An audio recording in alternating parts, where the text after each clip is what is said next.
So on the right here, you can see again, more tiered farming. I don't know if the camera adjusts well, but you can see more tiered farming all the way up these mountains. And the difference in China is they bring power out to everyone. And I don't know if you saw on the other side, one thing I should go back and show you guys quick is the roads.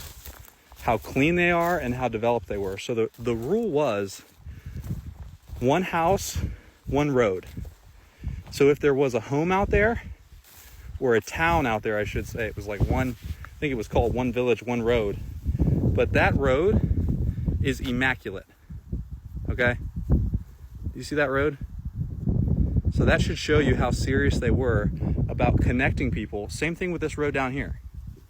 See how immaculate that road is? There's not potholes in that road. So they were serious about connecting all of China, regardless of where you lived. This is very difficult terrain to connect. All right, now let's go to the other side here, and I'll show you guys the village connected to the highway. So, like I said, as the living conditions out here, it can get very cold, very humid, given the mountainous terrain, windy conditions, cold conditions. People found it a lot easier for survival to live closer together. So, a little different the way Chinese people find freedom from Americans.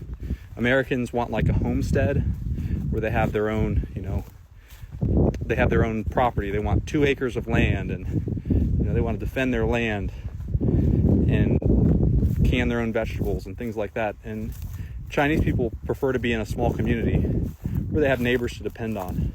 So they don't mind living right next door to their neighbor. They want their house to be paid off or to own their living situation where they don't have to pay anything for that, and then they're comfortable.